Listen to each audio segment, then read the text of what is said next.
Les 7 et 8 novembre dernier, j'ai eu la chance et l'opportunité d'être conviée à partager la scène avec d'autres femmes pour parler du merveilleux sujet qu'est le leadership au féminin. C'était une expérience incroyable pour moi pour plusieurs raisons. La première, c'est que c'était pour un public anglophone, donc ma présentation était en anglais. Autant te dire que je suis arrivée sur scène à l'état liquide, je pense. Et au-delà de ça, ce qui m'a plu, c'est la façon dont j'ai réfléchi et amené ma réponse, ma contribution à ce sommet proposé. Puisque, quand on m'a contacté, je me suis dit, mais qu'est-ce que je vais bien pouvoir raconter au sujet du leadership ? Je me sentais pas du tout leader dans ma posture, dans ce que je pouvais présenter, ni même dans une forme de réussite. Et donc, pour construire cet audit, je suis allée voir les profils des autres femmes qui avaient été invitées pour essayer de comprendre en fait quels étaient les critères peut-être que nous avions en commun pour partager cette scène ces 2 jours précédents. Et quelle ne fut pas ma surprise de constater que je ne me sentais pas du tout appartenir à ce que je pouvais entrevoir, apercevoir des autres personnes qui étaient invitées.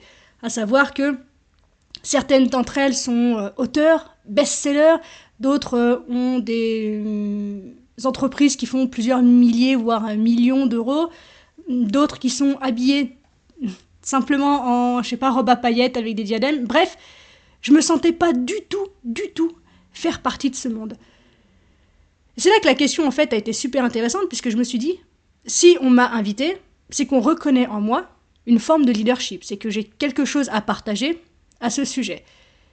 Et c'est là qu'est venue la réponse, donc la présentation que j'ai pu proposer à mon public anglophone, c'est de me poser la question, qu'est-ce qui fait que je suis leader ?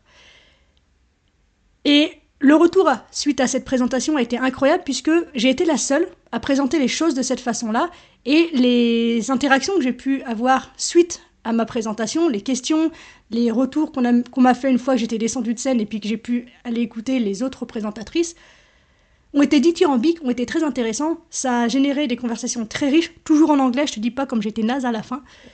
Mais tout ça pour dire que cette simple question a amené une vision des choses différente à mon public et je me suis dit que c'était quand même trop dommage de ne pas pouvoir t'en faire profiter puisque déjà je n'ai pas d'image et que je tiens sincèrement à t'épargner l'écoute de mon anglais, d'accord ? Donc ce que je te propose, c'est de te réenregistrer en français la présentation que j'ai faite telle quelle, il n'y aura pas d'ajout, il n'y aura pas de trucs en moins. Je te présente en français ce que j'ai raconté donc à mon public anglophone durant ces 7 et 8 novembre 2024. Si ça te va, eh bien écoute, je te propose de t'asseoir confortablement, de te préparer un petit thé, un petit café, et une fois que t'es prêt, c'est parti. Bienvenue dans Bien avec soi, le podcast conçu pour t'accompagner sur le chemin de la révélation de soi en éclairant tes zones d'ombre pour te permettre de te rencontrer dans ta complétude. Je t'invite à un voyage intérieur où le slow coaching, l'équanimité et la force intérieure sont au cœur de chaque étape. Ici, il n'est plus question de se réparer, mais de se révéler pleinement en embrassant toutes les facettes de ton être. Dans ce podcast, je partage avec toi des réflexions sur le shadow work, la non-dualité, la dépolarisation et l'unité, ainsi que mes propres apprentissages. Mon souhait est de t'offrir un espace de réflexion et de paix pour que tu puisses avancer sereinement vers la liberté d'être toi-même. Je suis Marie Perron, coach spécialisée dans le slow coaching et je suis ravie de t'accueillir dans ce tout nouvel épisode.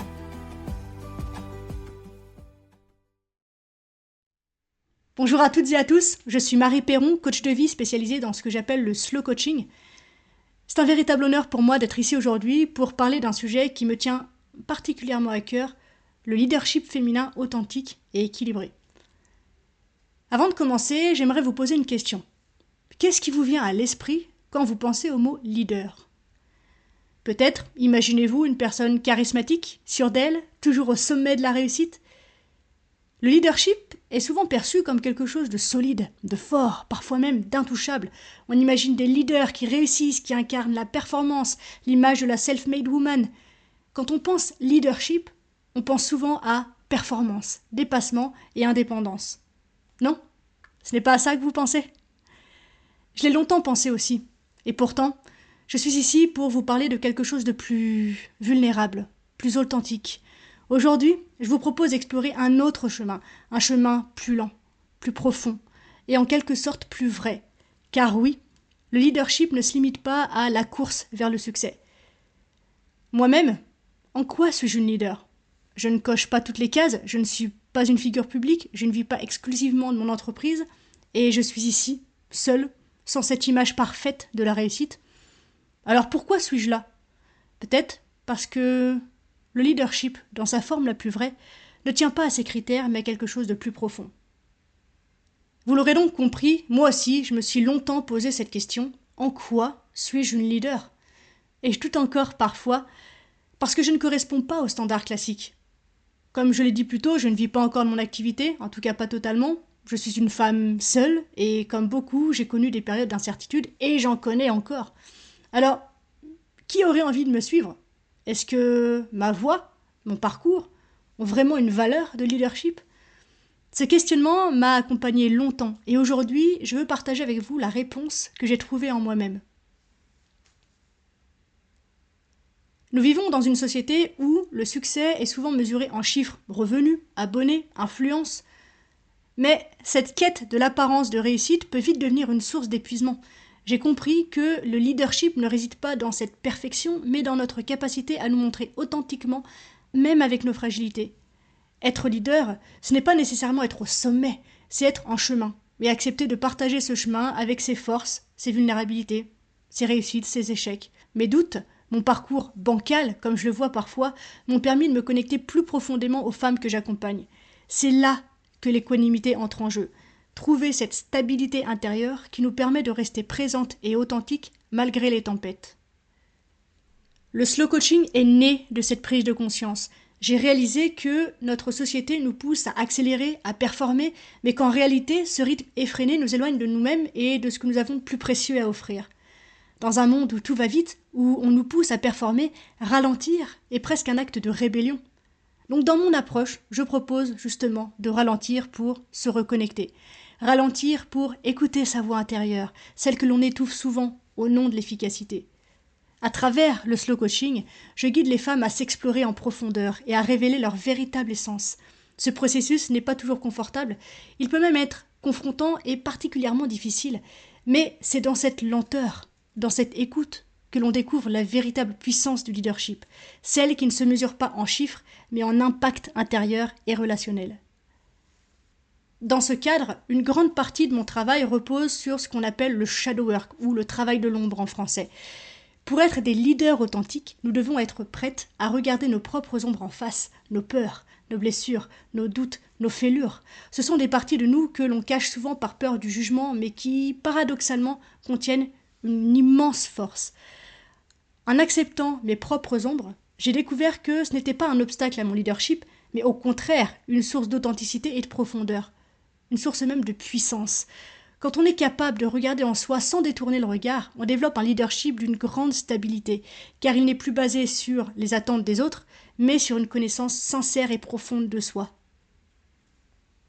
Le slow coaching, le shadow work et l'équanimité reposent tous sur une philosophie que j'appelle la dépolarisation. Cela signifie qu'en tant que leader, nous n'avons pas besoin de choisir entre deux extrêmes, entre force et douceur, entre rationalité et intuition.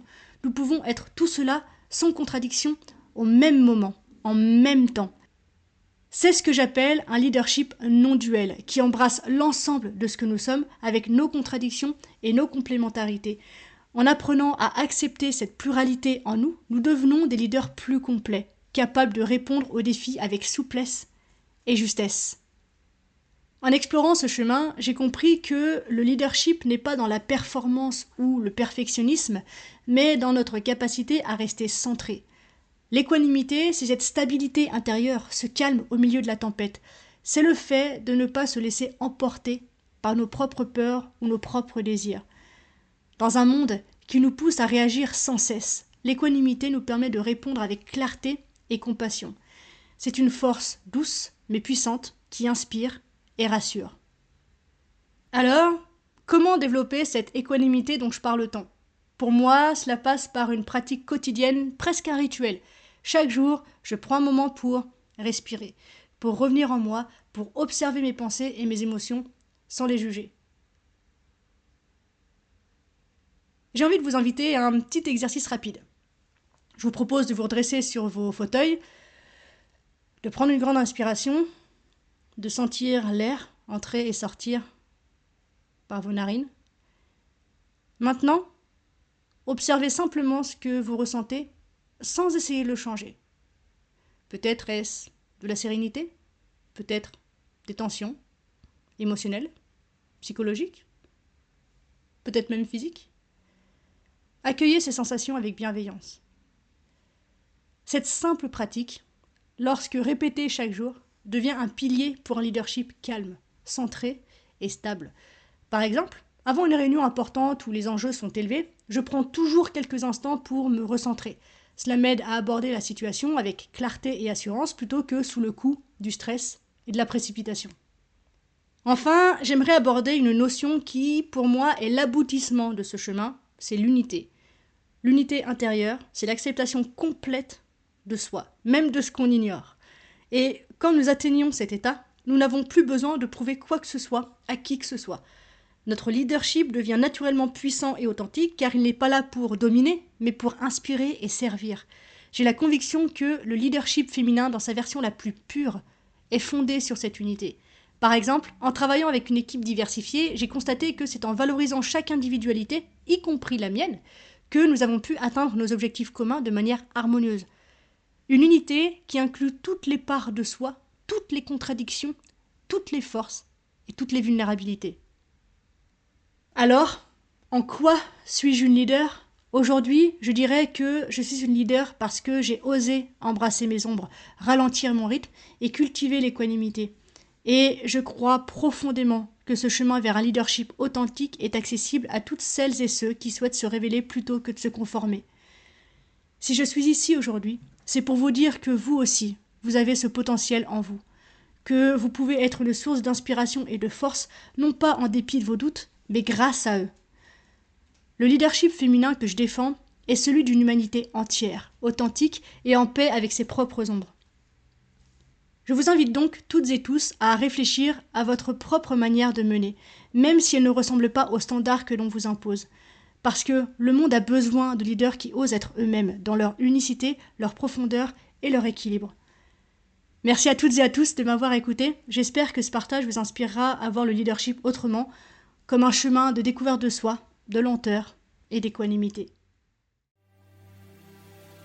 On arrive déjà à la fin de cet épisode, merci du fond du cœur de l'avoir écouté jusqu'au bout. J'espère qu'il t'a plu, si c'est le cas, n'hésite pas à me le faire savoir et à m'encourager en mettant 5 étoiles et un commentaire sur ta plateforme d'écoute. Les témoignages et les interactions, ça m'aide simplement à rendre le podcast visible et donc disponible à un plus grand nombre de personnes. Ça ne te coûte rien et c'est vraiment super important pour moi, donc merci infiniment pour ta contribution. Sache que si tu as envie d'aller plus loin sur les notions que j'aborde dans ce podcast, je propose des accompagnements de coaching, donc si cette voix t'appelle, sens-toi libre de me contacter, t'as tout ce qu'il faut pour ça dans la description, et nous verrons ensemble ce qu'il est possible d'accomplir. Voilà, on se retrouve très vite dans un nouvel épisode, d'ici là, prends soin de toi, sois reconnaissant envers la vie, et surtout n'oublie jamais que tu es la personne la plus importante de ta vie, et que de ce fait, tu mérites ce qu'il y a de meilleur. Je nous aime. À la revoyure.